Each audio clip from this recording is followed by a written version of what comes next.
Introspect, take a sec, watch it step, where you step, when you step, falling free through the sky, feel the breeze, feel the eye, all your fears, let them die, energy never lies, introspect, take a second, let your world unfold. But, so, You win some, I mean, you Death lose Row some, was but you the label live. on the West for a minute, You right? live to fight another day. We back at it, episode 13, Let Them Speak podcast, presented by the Craft Factory. My name is Cecil. I am your wonderful host, and I am grateful to be here along with my good friends Abraham and Osahan in the building once again. Hats covered on this lovely Tuesday. I guess nobody got their haircuts today, but we here.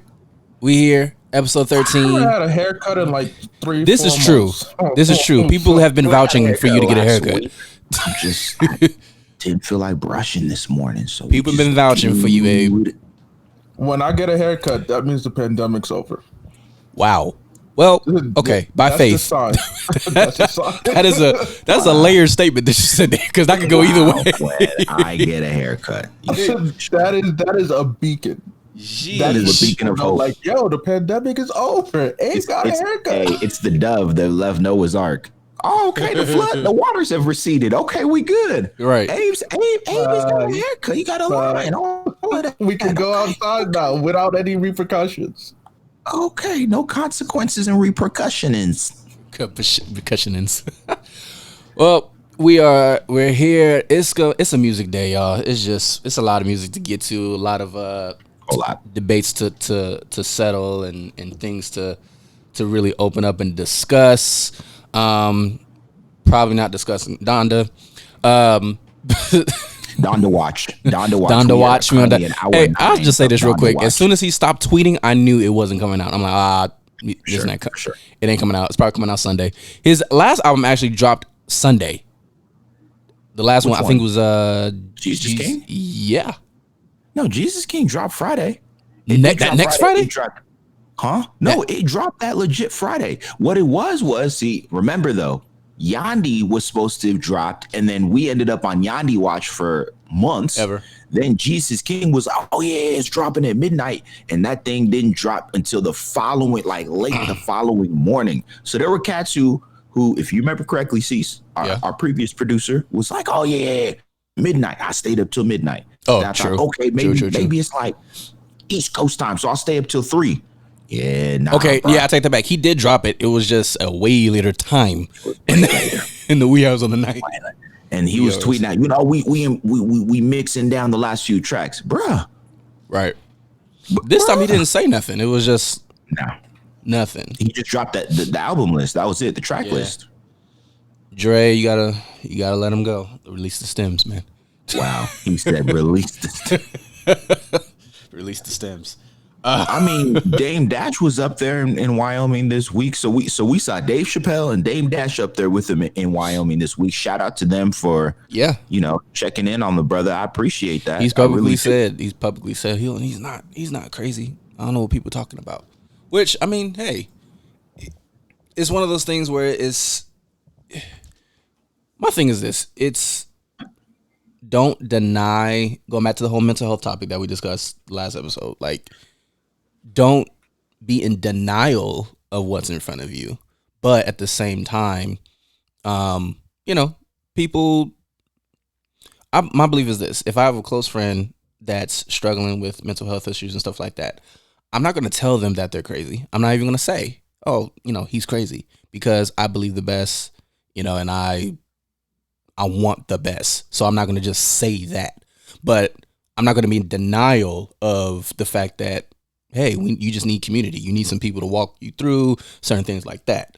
So that's my hope with Damon Dash. That's all. I know you said it, but just don't ignore, any signs or anything like that, because people will take that and then we'll listen to that and be like, okay, we're good. Hey, he's not crazy. Where's the album? I think that's the stigma though, is around that word crazy. Yeah. You look at community. It's the reason why we don't talk much about therapy. You even look in the black church, like it's not something that's talked about. That's why they'll just throw well, you just got to have more faith. You just got to pray it out, or it's just a demon. And because there's that stigma around that word crazy. And it's like, no. This is just like you have your physical health, you have your mental health as well. So the same way you go to the doctor for your checkups, they run all the battery of tests to make sure you go for a physical.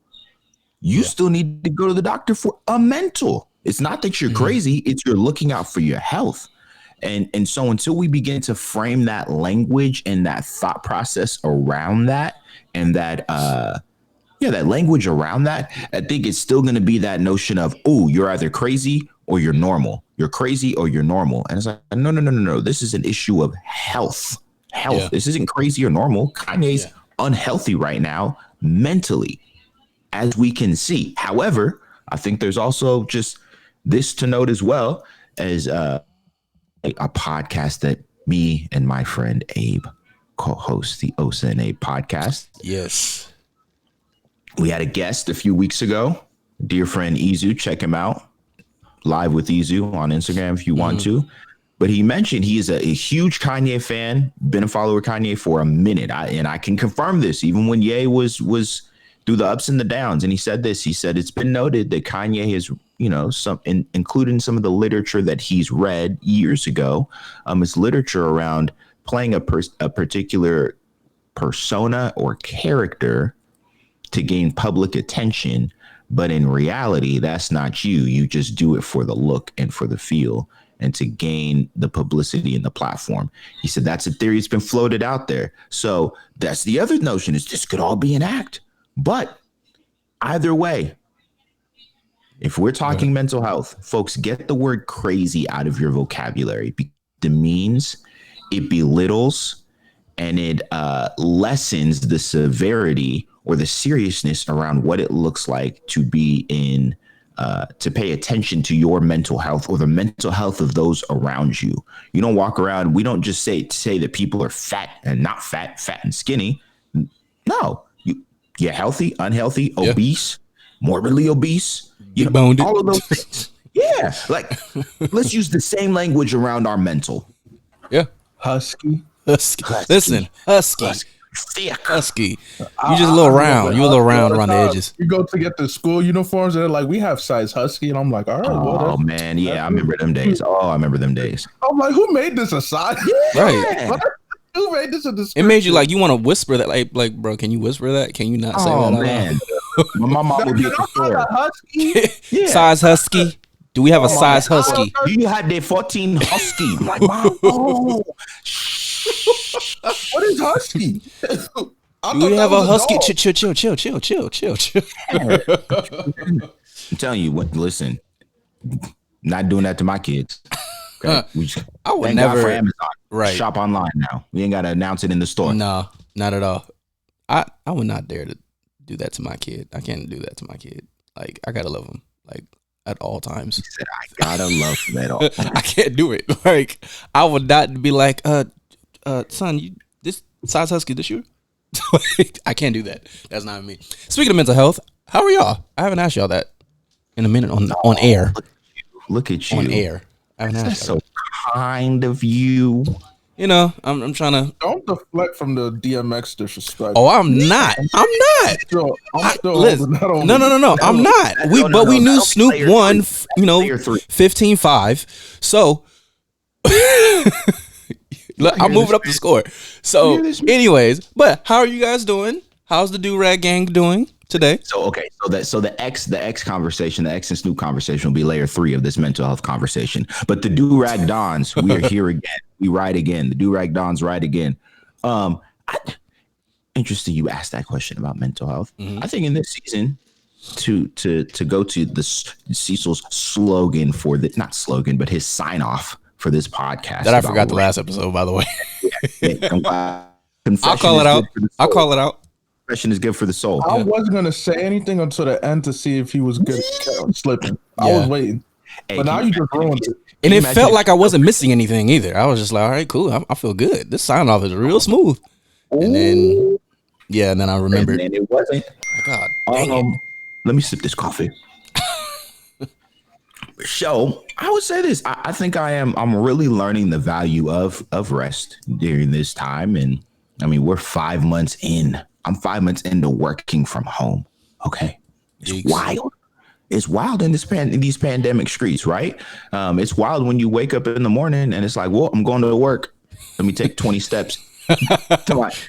I've moved my office. See the same window, same thing. My home office in this apartment. 1, 2, 3, 4, 5 times. That's once every 4 weeks. You want to change the scenery? I just got to change the scenery. Change it up. As we're preparing for this baby, my wife was like, yeah, I'm going to change the office space for you again. So here I'm in this corner. She got me this nice little floating bookshelf situation. It's, trying to spice it up, but I feel like I'm going to have to move it again. But like I said, rest is crucial. I took a few days, went out of town. Was that last week? Yeah, last week went out of town. It was necessary, even though I was in the great state of Nevada, went to Vegas. And even though the only time I left my room, me and my wife left our room, was just to go get some food and come back, it was still good just to be out of the area. And so, folks, even if you just have to go for a drive, just do it. It's good to switch up the scenery, to switch up the mental health, not the mental health, but to switch up and give yourself some rest. And in resting, you find that you have the opportunity just to be. I think we're so caught up, especially even now, on trying to just do and check off a to-do list. Maybe you should have a to-be list and figure out the things you just need to remind yourself to be over the course of the day. And that's what I'm learning to do. And oftentimes you don't find that till you rest. Let me tell you, one of the most productive people I know on their days of rest is my friend and crime partner in the Do-Rag Dons. That boy is resting. Abe. This is why he's softer and calmer. When he comes off his off his rest, I'm like, this dude. Where did he go to? He went to the holy of holies. Listen. He went to this man be. He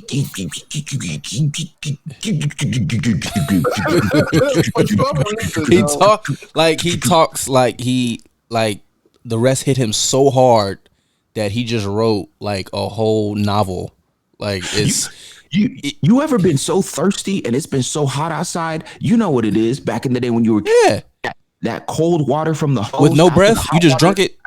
Yeah, you just listen. You take that deep breath after 10 rounds outside. Yeah, that's how he comes back from his rest. Like he just had that fresh cold hose water. I mean, it's just like I can't really explain it. I don't know why. It's just that it's revolutionary. Saturday, I just put all my group chats on mute. I put my phone on. For those who want to, I guess, want to be nosy or whatever, they want to know the ins and outs. This man puts his stuff on mute like nobody's business. Like mute. Like put an accent on the E. Mute. Like you don't even see the bubble of him seeing the chat. It's like he's gone. Like, is he a part of this or what happened? At midnight, it is a wrap. But by the time midnight on Tuesday happens, you'll see him reading everything, not only catching up, but he will respond to everything that was said in the chat. That's how you know this man is resting. Full on. No games played. Like that. And it would not miss a beat. And I'd be like, what did you do on this Monday? What happened? Where would you? Where did you travel to in your head? Like, this man traveled back in time. Listen. You went to the future. You be gone. Like I said, hey man, everybody pick a Sabbath. And he probably said, bet. It was just I remember he was like, Sabbath, can y'all explain that to me? Listen, I explained it. He was like, oh, okay. Don't do nothing. Just disappear. Turn everything off. He said, the first attempt of Sabbath, he is gone. He said, stay less. And then here's how I forgot what day he chose until I tried to hit him up on his day and it was radio silent. And I was like, dang, that's cool. Oh, this must be the day. You don't care about, today's the day. We took it personal because we was like, yo, where is he at? Yeah, I had to apologize. My bad for even trying to interrupt you for even trying to literally, if this was the bubble, Monday is his bubble. Like, don't even enter the bubble. Don't leave. Nothing enters or leaves the bubble. Don't. And if he so happens to be online or in the chat, just maybe he ain't responding. Nah, he's not responding. Nah, don't even bet on it. Sometimes it just comes down to me accidentally clicking the messenger bubble because it popped up, or I never took it off my screen, and like sometimes my phone likes to act special. So I click something and it's like, oh, I accidentally clicked the bubble. Now they're gonna think that I'm paying attention. I'm like, delete the link. Man. Get out of here. Right, listen. He probably be in the chat. Somebody see him on the chat. He be like, oh, that was a liar. And he comes on out. Delete. Oh delete all that. I ain't here. He's not here. No, yeah, that rest is crucial. The rest is vital. I follow Abraham's footsteps because I guess I don't know it like he do. But yeah, one thing I'm learning is boundaries. I realized over the past 2 weeks, you know what question I have actually got annoyed with is, hey, how often do you see your son? Like how's your son doing? How often do you get to see him? And I'm like, hey yo, why is that a question? Why is that your business? One, because people got that. I mean, just sniff it from far, far away. Like, how do you sniff out a question like that? Like, that's none of your business how much I'm around my son. It's my son. So it's just I've learning from that, and I didn't know I was so annoyed with it until recently, because I was like, man, I feel some type of way about certain questions about stuff. And I think one thing I'm learning is once you have a kid, you start to learn your like space and protection and safety in a whole new way. So now it's like, yo, I need to create some boundaries, like, because these questions are kind of feeling out of pocket, even though they don't mean it. But to me, it's like, yeah, that's none of your business. I mean, when you see him, you see him. That's all you need to care about. There's only a certain few people. I'm not hiding my son from the world. I'm hiding my son from my son. Exactly. Exactly. You know what I'm saying? Like I'm like, yo, some stuff doesn't require your nose. That's all. That's it. So, but everything's good. Definitely learning peace and like protection at a whole new level. So pretty cool. Now, without further ado, player 3, here we go. The battle. We're going to the third gate. Here we go. The battle. The Verzuz battle. That was arguably one of the best ones. The Verzuz battle. I mean, just when it comes to hip hop, easily. Yeah, for sure. You have two legends from both coasts. These guys are respected. Made you forget that Scott Storch and Manny Fresh had a battle, huh? Low key. Yo, actually, low key, though, it did make me forget. Because that one was so one-sided. And it was bootleg. Like, the quality was just like, yo. What? One, I mean, since we've had the change in quality and the requirements by Tim and Swizz, yeah. Like, if Scott Storch and Manny Fresh did theirs around now, maybe, but it's just even watching that, it was just clearly one-sided and heavily favored in one direction. But for this one, it was just great. First of all, to see X chunky, like that's seeing Healthy. X with weight is yes. Seeing a husky X is great. That's good news. That means he's not he's off the stuff. He's on point. He's eating well. He's not doing anything crazy. But just listening to those two talk in between verses, like you mentioned earlier, they were really hyping each other up. Man, like they were so spoiled with each other. And it was crazy too, because I said this in the chat. I said, X, you shouldn't have said that, because for all the Snoop fans, that's gonna be like, oh yeah, this is why Snoop wanted it. But as an objective person, I was like, yo, look at just how much these two meant to each other. and low key influence each other. It was, I think, round 4 when X said that "Get at Me, Dog" was inspired because that's what Snoop said to him when they met up in I think in New York. Yep. Like Snoop was like, "Hey, yo, get at me, dog," and X was like, "That's tight. You know what? Yeah, I'm gonna use that because that's one of his famous catchphrases. Get at me, dog." And to find out it came from Snoop, it's just like, dang, that's mad respect. Mad. Yeah, but yeah, it was a good one. It was refreshing. It was refreshing. In all seriousness, it was refreshing. You know, the fact that okay, let's just break this down. So it started. First of all, it started with like 3 attempts to go on live. I don't know what was going on, but they came on, and Snoop Dogg is he been skinny. We know this, but man, the reminder of how skinny he is like, yo, like, you know, I you was just gotta make sure. He looked like he looked like, you know, in elementary school when you had to do the little projects with the little pretzels and the marshmallows and the little things to put them together. That's what he looked like. Yeah.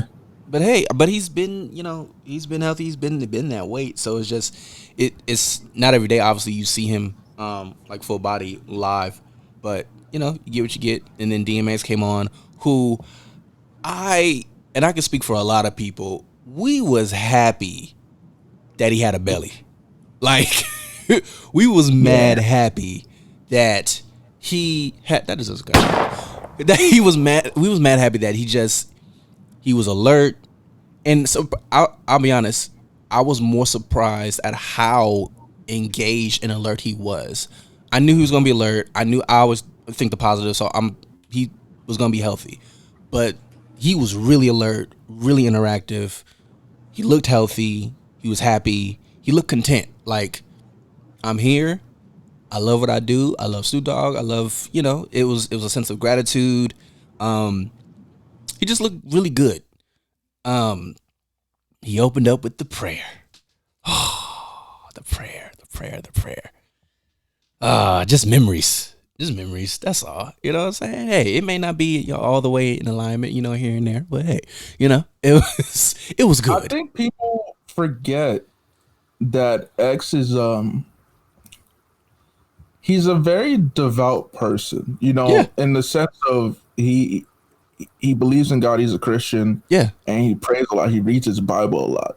Like, of course, he's not your picturesque Christian individual. He ain't Benny Hinn, so like, it's not. You know, like when you talk about a Christian who is themselves and still loves God and whatnot, X is a person that comes to mind, because you look at X and you would think like, oh, this guy, he doesn't know who God is in his life at all. But if you actually listen to his music and follow his career, he heavily relies on God. It's just that the road is tough. Yeah. The road is tough. You know, he's been through a lot of pitfalls and whatnot. So when he started off with that prayer, I'm like, yo, this guy could just effortlessly sound like he'd be going to a coffee shop for open mic night in another life. Like I feel like, yo, if he was born with less trauma, less anger, he would likely be a spoken word artist easily. And what I think people forget as well, and X has said it, you know, that he feels he's called to be a pastor and so on and so forth. The word I always think of when I see X is wrestling. Like he's wrestling with both his belief structure and what he believes and the head knowledge of it, but what he's experiencing in his reality and and he spoke about some of the pieces of trauma, you know, during the battle and some of the stories he was telling in background to some of his songs. And so before people are quick to point the finger and say, DMX says he's Christian, but we see and we hear this in his lyrics and we see and we hear this in his life and yada, yada, yada.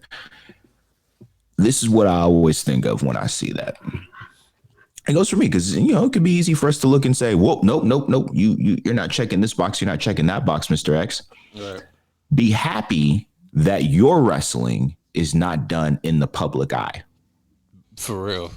Be happy that you can do your wrestling as an everyday person, a normal person. But at the same time, there are people who still watch you wrestle and they can be affected as well. Just be happy it's not done in the public eye. Yeah. And people who are on that wrestling is done in the public eye. They don't have the luxury of being able to say, well, I'm just going to go home and disappear off the grid for a minute.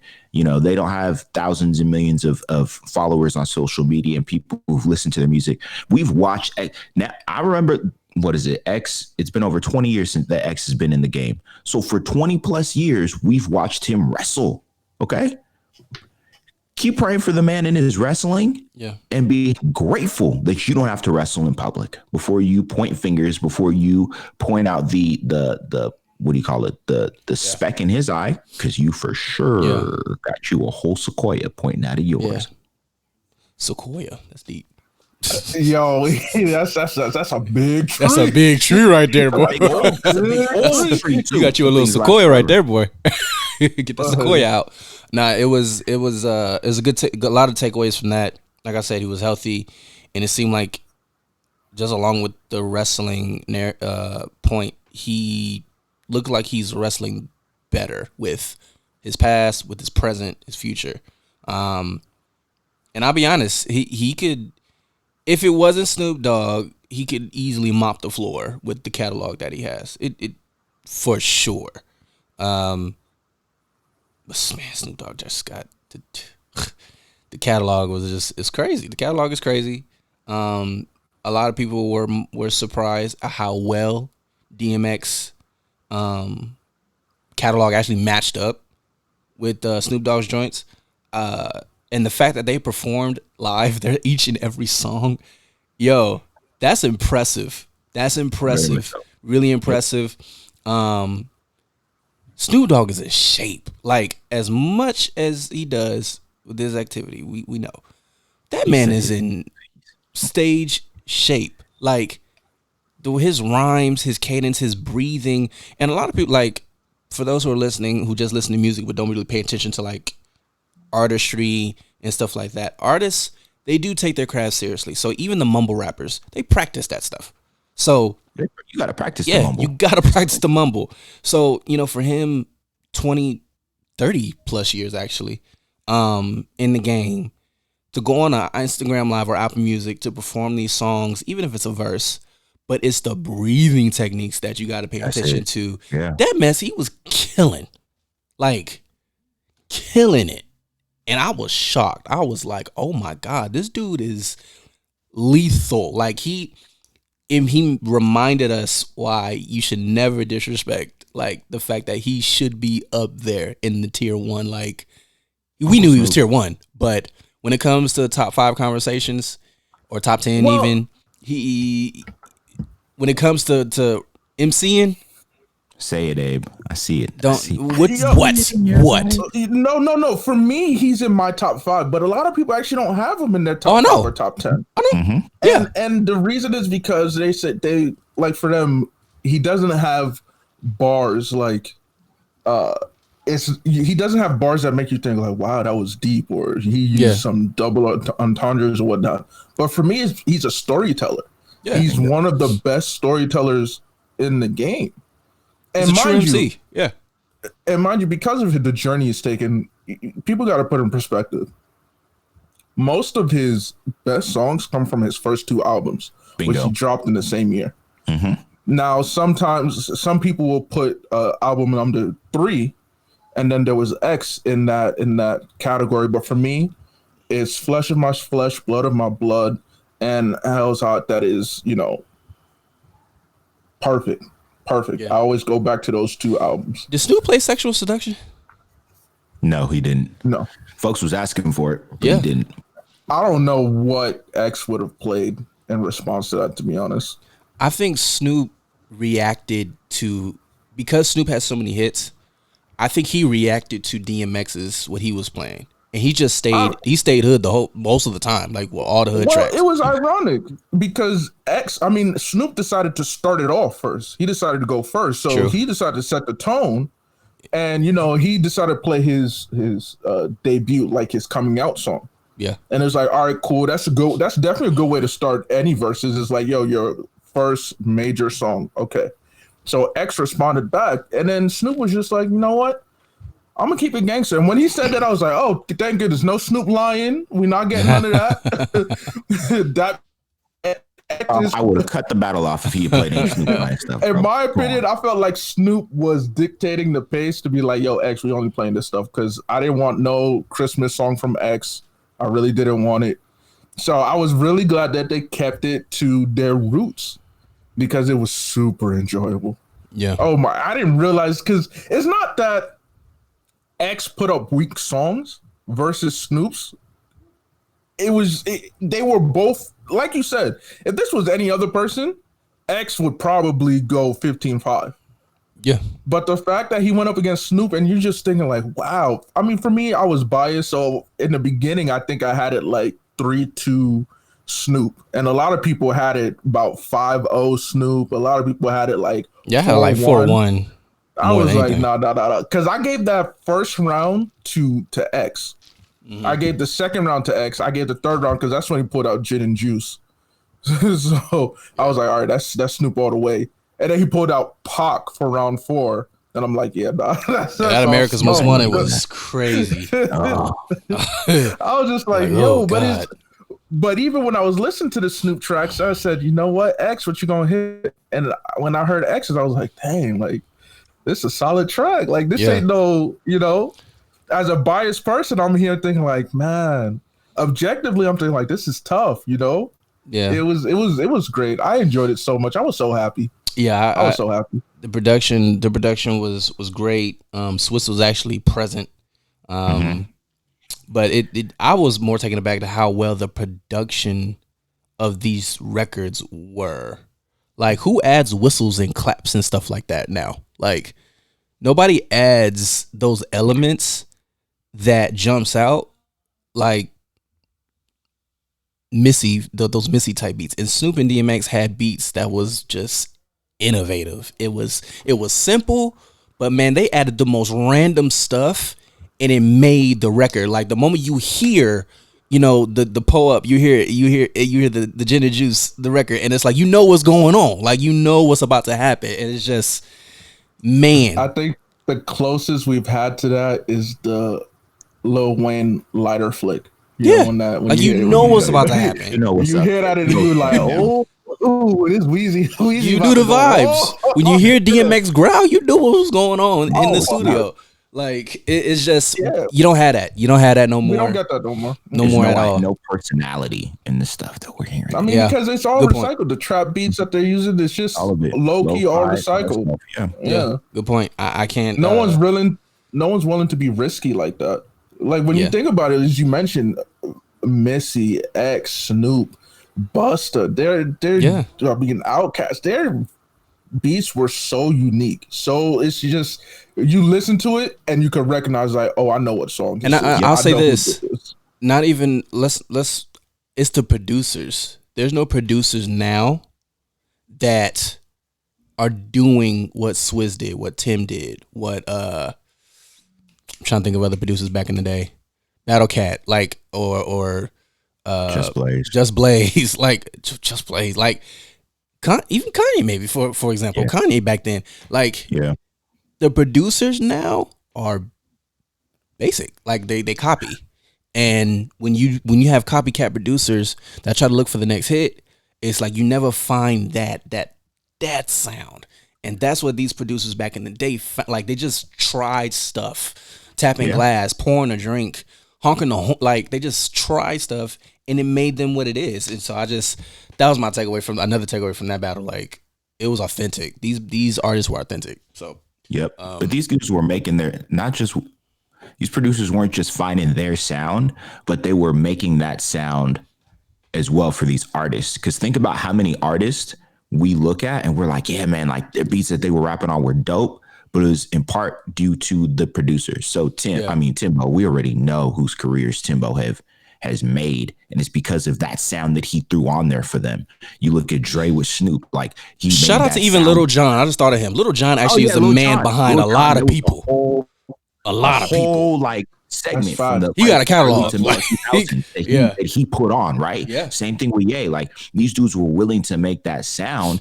Now it's just the cookie cutter stuff. Yeah. So producers out there, if you willing to, I think right now, one that you can look at and say, yeah, the Def doing that, like who do you call it, Linnell with Toby, like you making. Oh that yeah, sound she artist, got next. You know what I'm saying? You crafting that sound for that artist. That's why I appreciate producers like a No ID. Like he's willing to step with an artist and say, we're going to make an album for you with your sound. Yeah. You don't have that anymore. Linnell got next. Like she make 808 sound so fresh, and it's crazy. But speaking of new music, moving into people like No Name, let's just jump into new music. We got a lot of new music that came out actually. Logic. Let's just start off with Logic. Wait. Can we just start off with the Pop Smoke Deluxe album, which was actually just as enjoyable for me? It was good. It was good. It was. I was upset that the Pusha T one was taken off. I was looking forward to listening to that one. Yeah, I wanted to see what all the hype was about. But yeah, no, it was good. The deluxe part. Burna Boy is making his stamp on a lot of people right now. He's appearing on a lot of tracks of American artists. Yeah, so it was enjoyable. But that deluxe project was fire. Janae Kayoga also had a deluxe. It was good. I like it. Yeah, it was pretty good. She has vibes for everything. If you're going through a breakup, if you're getting together, like she got you covered. So that's her. Fucks. But Logic. I'll be honest. I've never been a Logic fan. I've never really have been. This album was actually good. I actually listened to it front to back just because I'm like, let me just, since he's going out, let me actually listen to it. It was good. I think this is one of his better albums. Again, I'm not a Logic fan, so this is definitely not a biased take. He's good. It was good. I think he went out well. He did like a live stream on his Twitter, thanking people, thanking No ID. Yeah, I don't think you will put him like top list or anything like that at all. But he was just it's just, it is what it is. He was just an artist that did his thing, did music. Like it's almost like you'll hear from him like 20 years later and be like, where are they now? And he's an artist that, hey, I did music for about 10 years and then now I'm, I own this company. Like, no, I'm a whole dad now. I got 2 kids, I'm 2 kids and I'm fine. College at this point. But now I run a company, we help families in their homes and help them pay mortgages. Like I see Logic, I see that, that happening. I enjoyed early Logic though, with the Young Sinatra tapes. I really did enjoy that, especially because of the skits, with the late. But I thought this was cool. It's a nice way to close it out, Yeah. I enjoyed Logic's album, No Pressure. It's like there's not that really that much you can say. It's like, hey, I enjoyed it. It was cool. I think he's a better lyricist than people give him credit. I think he can really hold his own. Well, at one point, Lupe Fiasco said he considered Logic to be like a top 5 guy in the game. Yeah. In the moment. True. So, and he said that. I mean, the potential's always been there, and I think people have given Logic a bad rap because of what Joe Budden said about him. Yeah. And even so, that Joe Budden situation, I compare it to, for example, what happened with Shaq and JaVale McGee or Charles Barkley and Draymond Green. Right. Like, because of the opinion of someone who was once in the game or still in the game and many look up to, you hear that person's opinion and all of a sudden you start to be skewed towards that individual. Like, and he later came and he apologized too. He was like, I was coming from a artist take. But I was being a little harsh with what I said. And I mean, so just this week or last week, Charles Barkley and Draymond Green had, buried the hatchet, I thought they were kind of lying though. I think it looked like they were lying. They were lying. Like, we're just saying this because black folk is going to one another these days, and we got to be unified, and we, but Logic, a lot of people's view was skewed because of what Joe Budden said. I enjoyed early Logic. Some of his later projects, I was like, meh. So when I heard this is his last album and he's retiring, I was like, okay, let's listen to it. And just off of the first pass of what I heard and when I listened to it, I was like, you know what, this isn't bad. Like this shows some maturity and growth. I can tell because of as great artistry goes, it helps.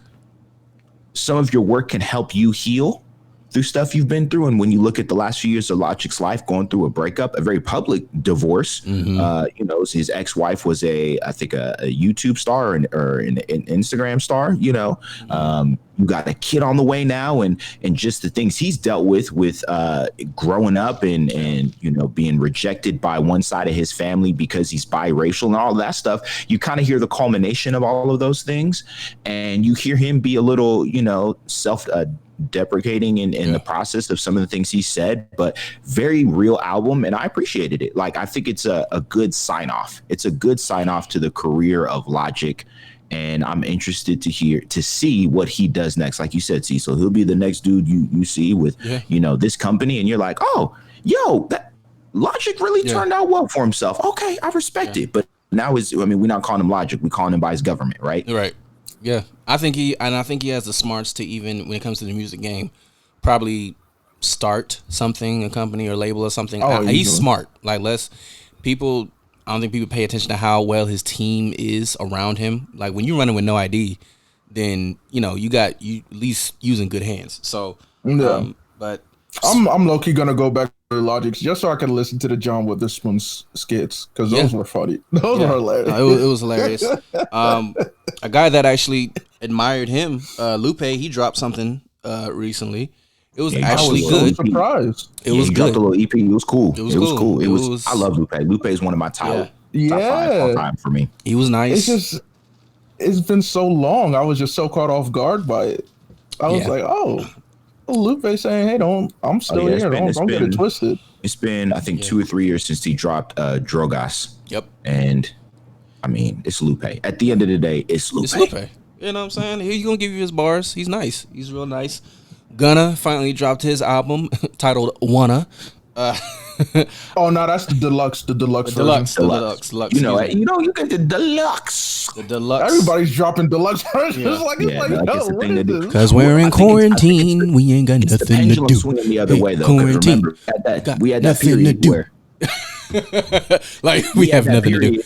Thanks to Ye, where after the Grammy committee came out with the whole, if you drop 5 or 6 singles in a calendar year, it can be considered for Album of the Year nomination, or if you drop a project, 28 minutes or less. So Kanye had that period where he had everybody dropping 6 or 7 track albums, and they hit the 30-minute mark, and it was all right, cool. Like, we consider for nomination. And so everybody was trying to chop their stuff and make it, less is more. And in reality, we was just getting less equals more trash. So now everybody swung the pendulum back the other way, and now we going to 20, 30 track deluxe situations, which I'm okay with. I want to hear what you got. If it's good. And if it's good, don't drop deluxe. And what you gave me is deluxe dumpster. I don't want deluxe dumpster. Okay. Yeah. I want deluxe heat.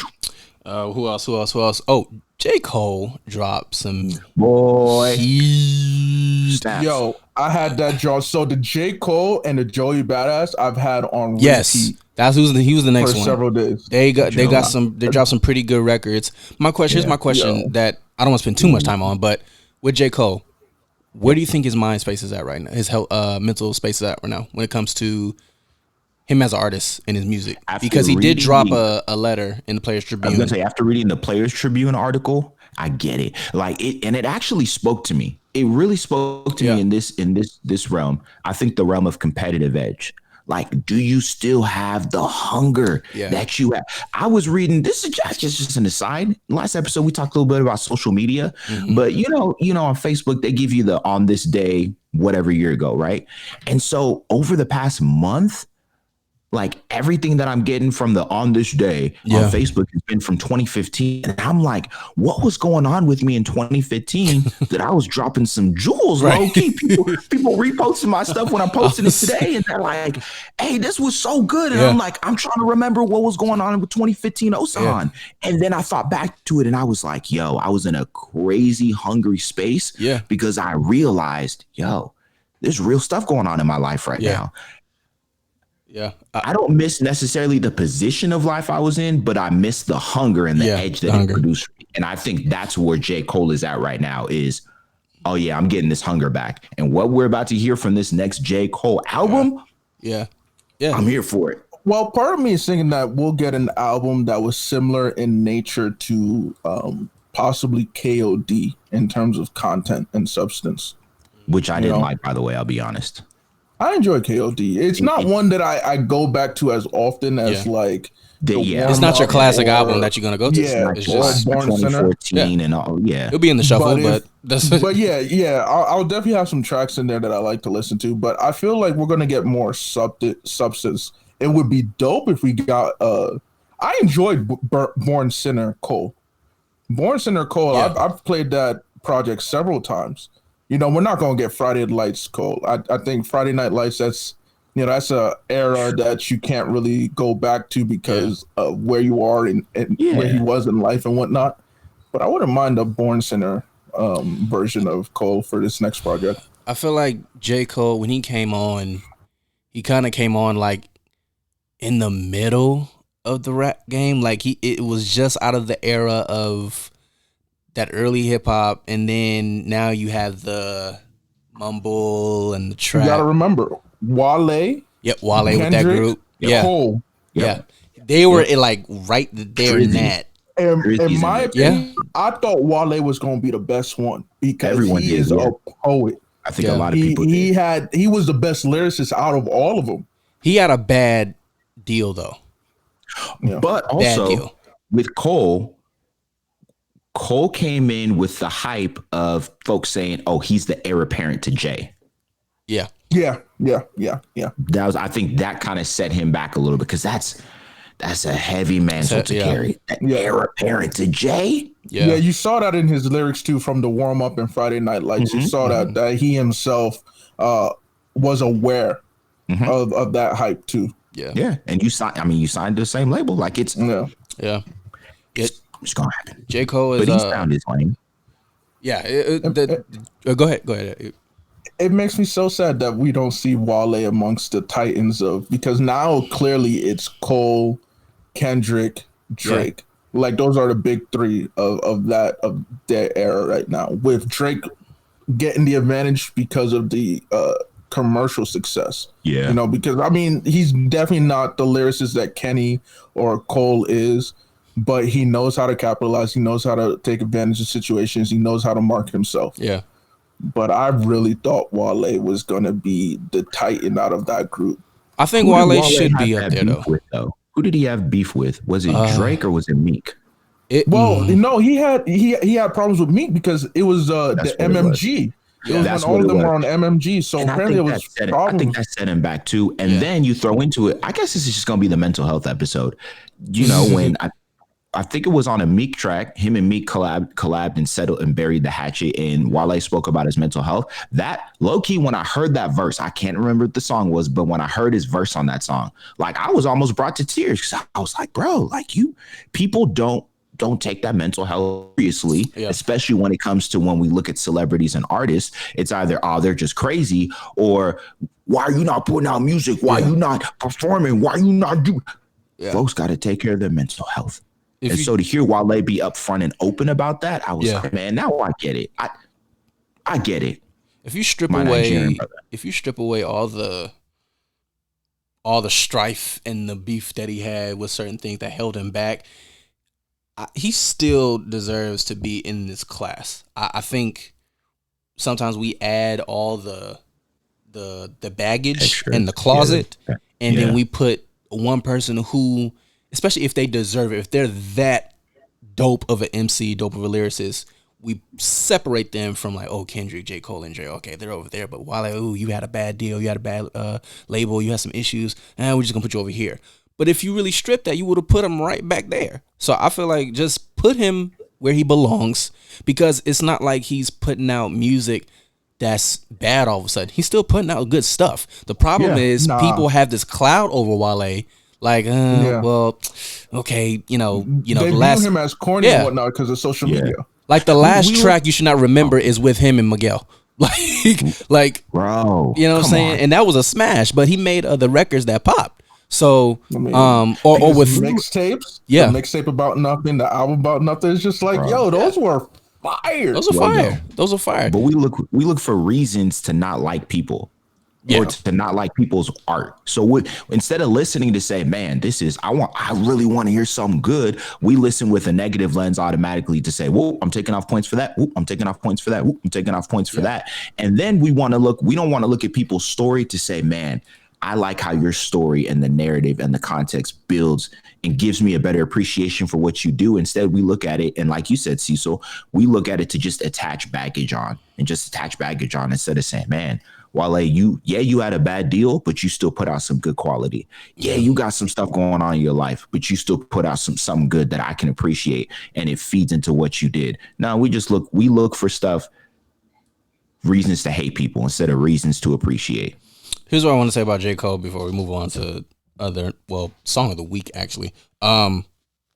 J. Cole, the thing that we have to separate, especially as creatives and people looking at artists and poets and stuff like that, there's a difference between being hungry and having a weak pen. Like, J. Cole, in that letter, J. Cole was saying, like, hey, and he was pretty much describing the hunger. And he probably lost the hunger, but that doesn't mean his pen got dull. You know what I mean? Like, at all. And I think as far as bigger picture and looking at what that looks like, it's like saying, yo, like, I'm bored. That doesn't mean I don't write every day. That doesn't mean I don't create songs every day. It's just the fact that I'm bored. There's nothing for me to do. And I'm seeing all the talent. I'm seeing Drake's. I'm seeing the Kendrick Lamar's. I'm seeing the Joey Badasses. I'm seeing all these people, but I'm still bored. I don't feel like it. And that's what J. Cole kind of went through. Like, I just don't feel like it. That doesn't mean I'm producing whack stuff. I probably write every day. Like, I'm in the studio every day, but I don't want to put out nothing because it's just not, I don't feel that. And I sometimes we get that mixed up with an artist and say, oh, he don't want this, or he's not hungry. That means his pen is dull. His pen is whack. No. And I had to learn that. I used to equate, because you have a dull pen, that means you're not hungry. And because you're not hungry, that means you have a whack pen. And it's not the same. It's two totally different things. And when I learned that, I'm like, oh, like, you could still be creating every day, but that doesn't mean that you want to be involved in the game like that. And that's where J. Cole was coming from. So now that he's put this out, and this is why I feel like this next record is about to be crazy, because he's not competing in that sense. Like, it's just a natural hunger to produce stuff and put out stuff. It's not because I'm trying to still be relevant. And I think that's the key to any creative. Like, once you lose this aspiration to be relevant, that's when the whole game changes, because you're not looking to be in a certain place or a certain platform. It's just, hey, I'm just putting out stuff because I think it's tight. And he said it in that letter as well. He said, I signed my, my deal with Rock, and, stuff just started popping. And so I was just grinding, doing my thing. And there was that's that level of hunger, like you just described, C. And then he said, I got to a place, I got married, had a kid, and I just sat down one day and I was like, hey, I think I can chill right now. And so I sat there and I was binging through stuff on Netflix and doing all of that. And then I got up and I realized, oh, like if I lost the edge, if I lost that hunger, so I'd be in the studio creating, I'm like, I don't even want to put this out. And then he said he took a time period and moved back to his old apartment that he had in New York when he first got signed and got all the feels back, right? That apartment where he was only able to afford a slice of pizza a day. And so he'd have to time when he would eat that slice of pizza, right? At what point during the day. And he was just in there just writing. And he said what he realized was, okay, it's not a matter of like my hunger is necessarily changed, but I'm realizing where to direct my edge now. And I had lost that edge to be competitive with me. I knew going into the game that I could kill it, but it's now, do I have that edge to be competitive with me? Do I have that edge that says tunnel vision or blinders on, not because I it's for focus sake, but because I know I don't even need to look at who's to the right or to the left of me. I'm trying to just look at me and say, are you being true to yourself, Jay? Yeah. And that's why I think that this album that we're going to get, of course, it's going to be a sense of maturity. Jay's been in the game now, 13 years, low key, since he signed. I think he signed his deal in 2007, 13 years. So, of course, there should be a sense of mature. 13 years since he wrote his first project, but the first thing we heard from Jay was 2009. So 11 years technically, but 13 years you've been in it, right? We really followed his whole career. Yeah, we went from fresh. You like that? Fresh Jay, I was in high school when he came out. Yeah, the man got dreads now. Yeah, he got dreads. He a whole husband, a whole daddy now. So there's gonna be a sense of he's married. Yeah, yes, bro. And his wife, she power couple, bro. I think she's a lawyer, multiple degrees, she's doing the thing. That's a gunshot. She yeah. So it's a whole different level. It's now paying attention to their personal lives. Bro, no, I love the story. I love the story of it. You tell me someone's married and have kids, I'm like, where's this one? Since when? Where's she in the song? They've been hiding the world from their kids too. Right. Okay. Like, you didn't put it on a record? Yeah, yo, if I ain't hear it on the record, I didn't know. Right. I didn't know. I don't care. No, but it's now that competitive edge of, am I competing with me again? Do I care enough about me and what I'm doing and what I've been gifted to do that I'm willing to compete with me? Or is my competition still me trying to look at everyone else and live up to the name and live up to the hype and live up to the man? I'm sure we can relate to this, creatives, if you're listening. That best performance that you had in your mind or in the mind of the crowd, and you're like, oh, I got to get back to that peak again. No, Are you just content with being competitive with you and still putting out good stuff that matters to you? Can you be proud of what you put out? Yeah. Is that edge still there? So don't dull the pen, but don't dull the edge of competition with the man within. Yeah. Yep. And I'm excited. I'm excited for it. J. Cole's record that he's about to put out 2 fire tracks. I know next new music, Brandy actually got an album coming out next week. I'm look, as much as it's kind of like okay, I'm actually kind of excited. I'm reserved on what that looked like. Of course, she put out Baby Mama with Chance. I didn't like the record because Chance was on it. I think Chance kind of ruined that song. So we'll see. Lecrae album drops soon. I don't have the date in my head correctly. Is it next week? I don't know. No, it's this week. This Friday. This Friday. Yep. Restoration. I'm not excited. I'll be honest. I'm not. And I know why. I know Christian music gets a bad rap. And honestly, rightfully so, because Christian music we do a lot of trying to copy and it don't work. And I'm not saying by all means Lecrae copies a lot, because he's very, out of all the artists, CHH artists, he's very original. I don't know. I just never been lately over a couple of his recent albums. I haven't been okay with with what he put out. I haven't. I can't really explain it. It's just there. And I appreciate him collabing with, these other artists like John Legend and hey, that track was fire though. It was good. Track he did with John Legend. It was good. That was it was good. Yeah, I enjoyed it. The track, what did he do couple years ago with Crit? Big Crit a few years ago. Loved it. Oh yeah, there was a track off of Gravity. It was off of Gravity, wasn't it? It was off of Gravity, yeah. Gravity. I think the last album and this one I haven't been excited. I was pleasantly surprised with All Things Work Together. I liked it better than Anomaly. I felt like really. I actually liked Anomaly. I liked it better than Anomaly here. So I felt like with Gravity, the features on better than Lecrae's verses on Gravity. I felt like that album would have been just if you just left features great on that. But I think what we've watched with Lecrae, once again, going back to the theme of wrestling, is we've watched Lecrae wrestle with going from being the poster boy for Reformed evangelicalism or the Reform movement, because I mean, guys from they were shouting, Reach Records was shouting out John MacArthur in all of their tracks, right? So he went from that guy to wrestling with, man, but there's this injustice that I'm seeing with my people. To a degree, it's almost kind of been like a Colin Kaepernick trajectory. Yeah. Man, there's this injustice I'm seeing against my people, and it's not getting love from the community that's been giving me love. What are we really doing here in our faith? So he wrestled with that, and it led to some mental health stuff with him as well. And so we watched him wrestle through that, and then wrestle through the I feel like this box of Christian rapper, like I feel like it's packaged me as something that's not authentic to me. So then he dealt with the rejection from the community.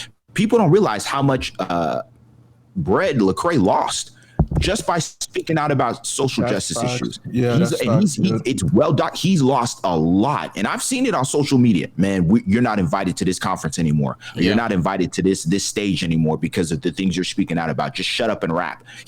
I've seen this in the comments. Just shut up and rap. So dealing with all of that rejection and blowback, and then you make something like Anomaly, which got great commercial success. Shout out to, Jimmy Fallon show, all of signed to Columbia Records, all of that.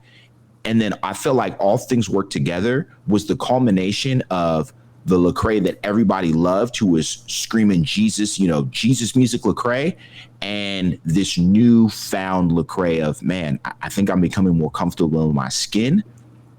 I think this next album, Restoration, is going to be the next level of that.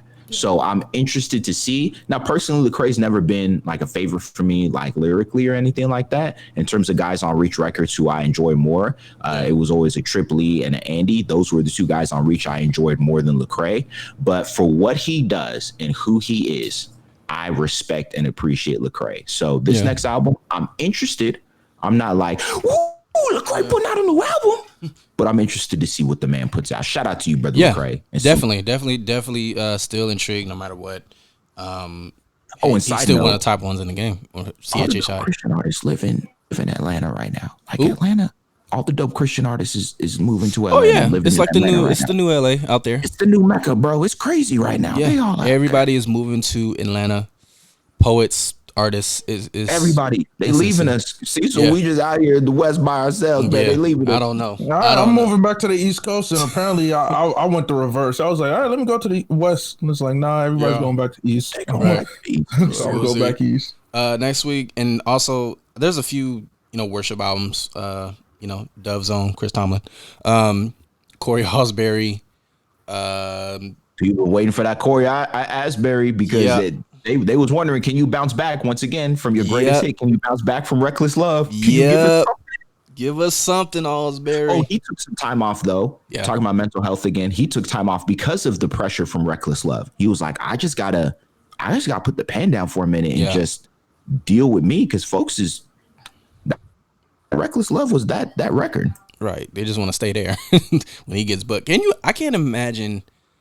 Well, I can, because that has happened, but they just request one. Can you do that one? Do that one like, song. Other stuff. What's that one song? You Reckless? Like what? What's that one? Did you ever see that Key and Peele skit when I think Jordan Peele played Darius Rucker from Hootie and the Blowfish? And so he's starting out his solo career, and he's singing like other stuff, and it was like, "We want to, I only want to be with you, I only want to be with you." Like, that sucks, man. We're like, I got other stuff, and people just want to park out at that one. Yo, that's rough on your mental.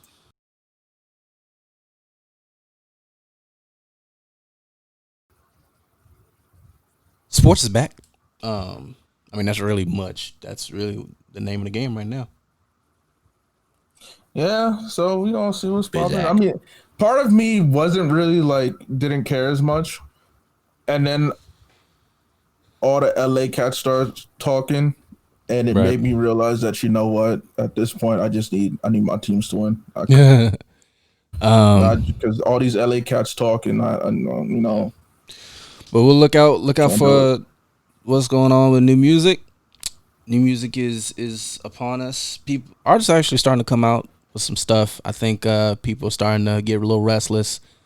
I don't think quarantine is holding them back anymore. No. I know, you know, Drake is coming. I know Kendrick is coming. He's in the tuck. I think he's just waiting on the right time. Kendrick Kendrick dropping an album? No. He said something or? He hasn't, but he will.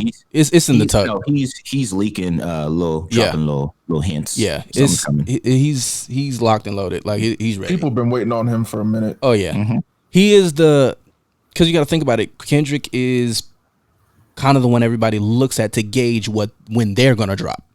Yeah. Like it's just that he's the marker right now.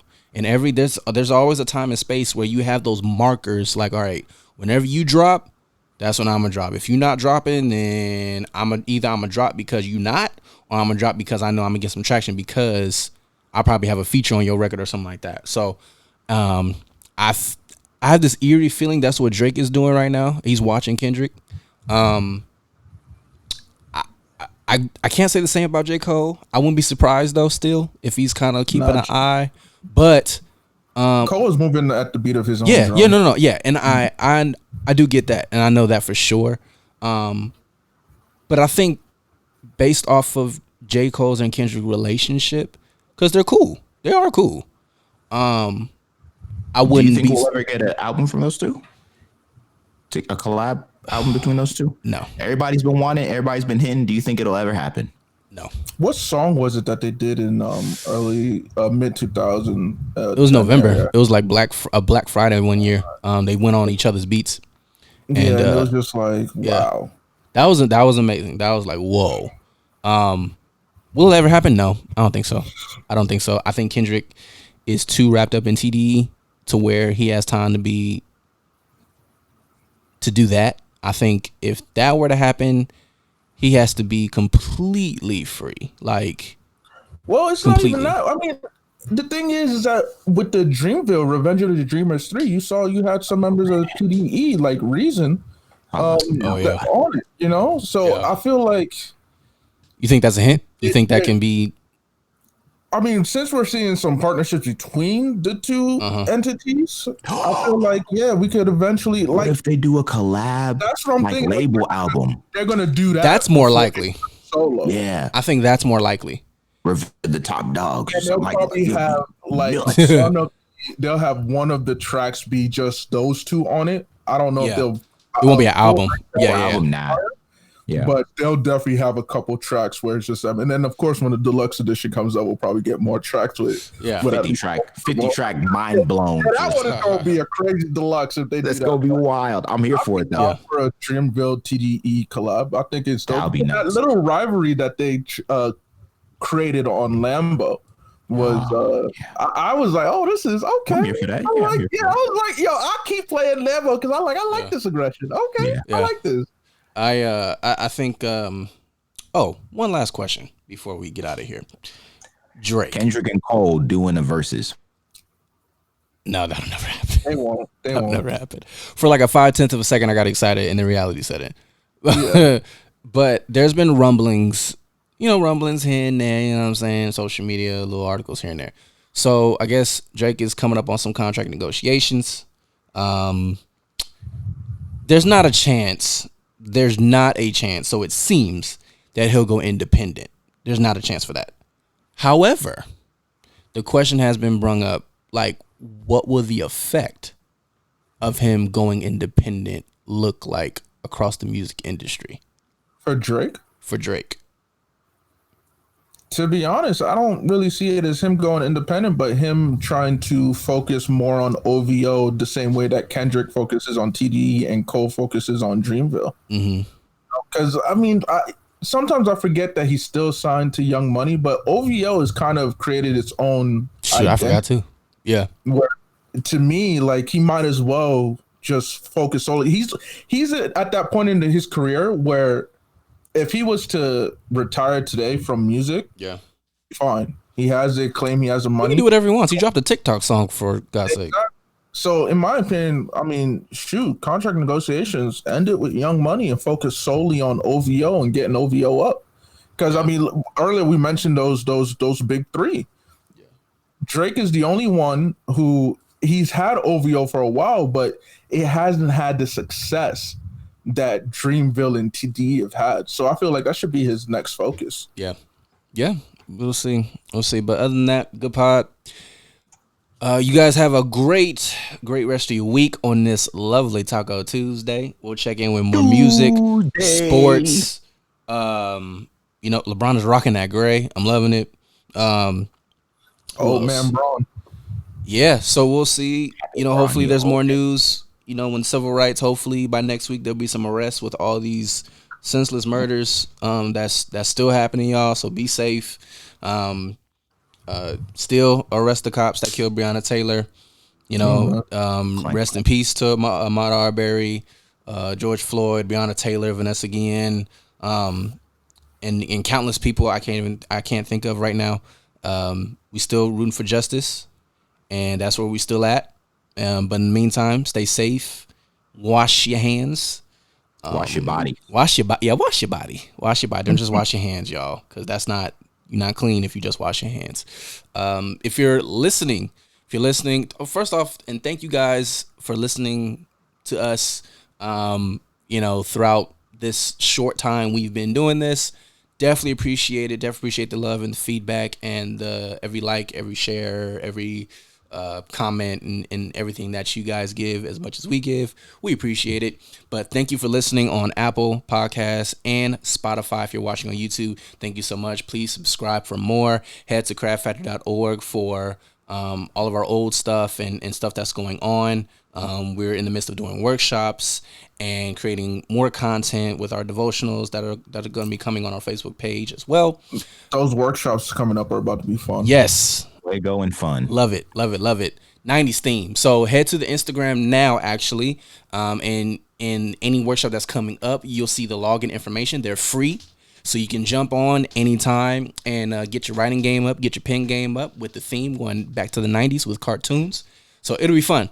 But in the meantime, if you rest in God, you can defeat all the odds. Come on, give me a cool. Here's the problem. Your setup was it was poor. We're rating that? Wow. Okay. You were rushing to that. He rushed into it. It was all right. I got to ease into it. All right. So next we got to ease into it. All right. Yeah. Fine. I was like, don't redo it. Don't redo it. Fine, guys. Good game. Chips guac together. You just gave a straight chip, no guac. Wow. So it just went in dry. Got it. Yeah. Pause. Dry, unsalted chip. Like, sheesh. All right. Please don't make that noise into a mic. Anyways, pause. We're signing out on that note. Bye bye. Have a good week. See you Friday. You win some, you lose some, but you live to fight another day.